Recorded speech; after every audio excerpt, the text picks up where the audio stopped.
बिस्मिल्लाहिर्रहमानिर्रहीम, अस्सलाम वालेकुम। आज की इस वीडियो में हम बात करेंगे ऑक्सीडल इंजेक्शन के बारे में। ऑक्सीडल इंजेक्शन का जो फार्मूला है, यानी इसकी जो कंपोजिशन है जिससे ये मेडिसिन बनी है, उसका नाम है सेफ्ट्रियाक्सोन। सेफ्ट्रियाक्सोन मेडिसिन के जिस ग्रुप से बिलोंग करता है उसे हम सेफेलोस्पोरीन्स कहते हैं। सेफेलोस्पोरीन में सिर्फ ऑक्सीडल नहीं आता, उसके अलावा और भी बहुत सारे मेडिसिन आते हैं। जो सेफ्ट्रियाक्सोन है या जो सेफेलोस्पोरीन्स है, जितने भी हैं, उनका अगर हम मैकेनिज़्म देखें, यानी जिस्म में ये जो मेडिसिन है वो काम कैसे करती है, तो उनका जो मेन मैकेनिज़्म है वो कुछ इस तरह से है कि ये बैक्टीरिया के सेल वॉल की जो सिंथेसिस होती है उसको इनहिबिट करते हैं, उसको ब्लॉक कर देते हैं। और बैक्टीरिया के सेल वॉल के सिंथेसिस को इनहिबिट करके ये डिफरेंट जो इन्फेक्शंस होते हैं, बैक्टीरियल इन्फेक्शंस जो होते हैं, उनसे प्रिवेंट करते हैं।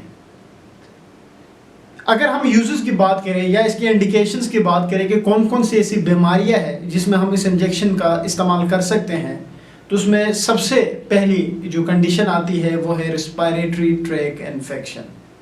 जो सांस की नाली है, अगर उसमें किसी भी तरह का कोई इन्फेक्शन हुआ है, मसलन नमूनिया हुआ है, मसलन टाइफाइड हुआ है, मसलन ब्रोंकाइटिस हुआ है, बहुत सारी और भी कंडीशंस हैं, सांस की नाली में किसी भी तरह का कोई भी इन्फेक्शन है, चाहे अपर रेस्पिरेटरी ट्रैक इन्फेक्शन है जिसमें टॉन्सिलाइटिस आता है, फेरिंजाइटिस आता है, लैरिंजाइटिस आता है, चाहे लोअर रेस्पिरेटरी ट्रैक इन्फेक्शंस है जिसमें ब्रोंकाइटिस वगैरह आते हैं, उन सब में हम इस इंजेक्शन का इस्तेमाल कर सकते हैं।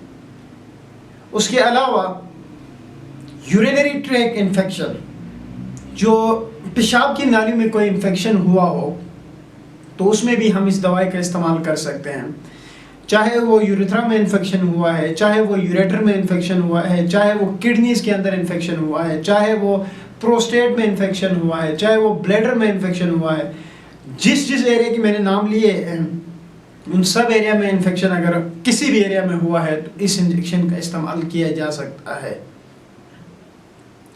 उसके अलावा यानी रेस्पिरेटरी ट्रैक और यूरिनरी ट्रैक इन्फेक्शन के अलावा अगर हम बात करते हैं तो स्किन इन्फेक्शन आती है।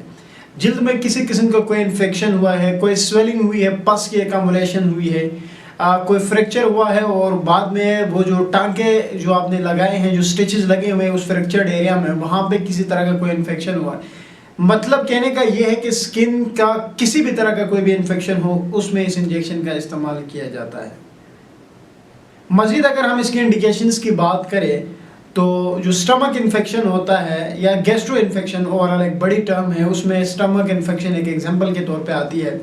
मादे में अगर किसी किस्म का कोई इन्फेक्शन हुआ है, मैदे के अंदर कोई इन्फेक्शन है, तो उसमें भी इस इंजेक्शन का इस्तेमाल किया जा सकता है।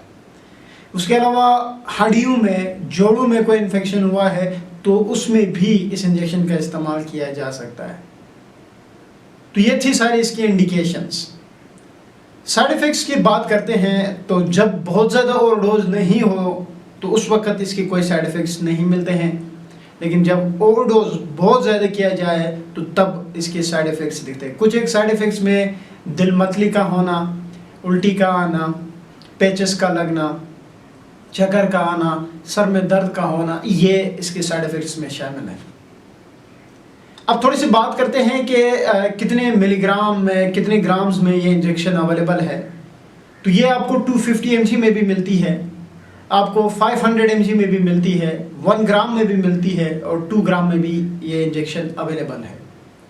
आपको IM में भी यानी इंट्रामस्कुलर, आम अल्फाज में गोश्त पे लगाने वाली इंजेक्शन के सूरत में भी ये मिलती है, और IV यानी इंट्रावेनस जो नसों में, जो वेन्स के अंदर इंजेक्शंस पास किए जाते हैं, उस फॉर्म में भी ये इंजेक्शन अवेलेबल है। IV IM दोनों में आपको मार्केट्स में अवेलेबल है। अब थोड़ी सी बात करते हैं इसकी डोज के बारे में कि कितनी मकदार में देनी चाहिए। टैबलेट्स हो, सिरप्स हो, तो लोग इतने टेंशन नहीं लेते हैं कि डोज उसकी क्या है। उनकी कोशिश ये होती है कि मिनिमम डोज सेट किया जाए और पेशेंट को दिया जाए, लेकिन इंजेक्शंस के मामले में थोड़ा कॉन्शियस होना पड़ता है। अगर हम डोज की बात करें ऑक्सीडल की, तो मैंने कहा आपको डिफरेंट फॉर्म में ये अवेलेबल है। 250, 500, 1 ग्राम, 2 ग्राम, आपको IV IM दोनों में अवेलेबल है। जो डोज है वो अपने इसके जो जो पेशेंट है उसके केजीज में जो है वो कन्वर्ट करने हैं, मतलब उसके हिसाब से अपने पेशेंट को देने होते हैं। कहने का मकसद ये है कि अगर 1 किलोग्राम 1 kg का चाइल्ड है तो आप उसको कितना डोज दोगे, तो उसमें जो डोज सेट किया गया है वो है 50 to 75 mg। 1 kg के चाइल्ड को आप 50 to 75 mg तक दे सकते हैं।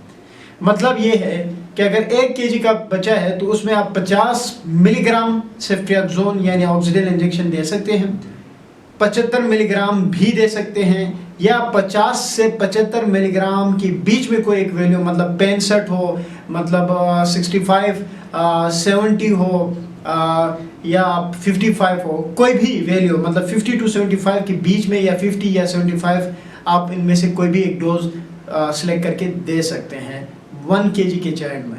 अब आप फिर खुद हिसाब लगाएं कि अगर एक 10 kg का बच्चा है तो उसमें कितनी डोज देनी होगी ऑक्सीडेल की, तो आप उसी तरह से 50 या 75 या इनमें से बीच की कोई वैल्यू ले और उसको मल्टीप्लाई करें, जितनी भी मकदार बनेगी आपने उतनी इंजेक्ट करनी होती है। इसी तरह एक 40 साल का इंडिविजुअल है तो उसमें कितना डोज देना होगा, तो वो भी इसी फार्मूले के तहत आप जो है दे सकते हैं। याद रखें डिवाइडेड डोज में देना है।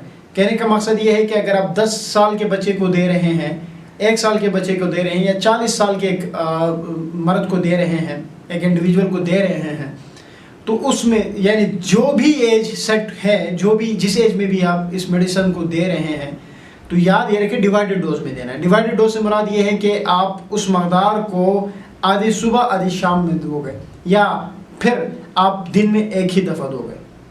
ये बात लाजमी याद रखनी है। और अगर इसकी एक्शन की बात की जाए कि ये इंजेक्ट करने के बाद कितने टाइम बाद ये अपना असर दिखाती है, तो 3 to 6 आवर में ये अपना इफेक्ट शो करती है। एक बात कहना मैं भूल गया था कि जो ऑक्सीडेल इंजेक्शन है इंडिकेशंस में, वो एक मैं कहना भूल गया था, वो ये है कि टूथ पेन, क्या दांतों में किसी किस्म का कोई इन्फेक्शन है या शदीद किस्म का अगर दर्द है तो उसमें भी इस इंजेक्शन को दिया जा सकता है। तो ये सारी बातें थी ऑक्सीडेल इंजेक्शन के बारे में। उम्मीद है ये वीडियो आप लोगों को पसंद आएगी। Thank you.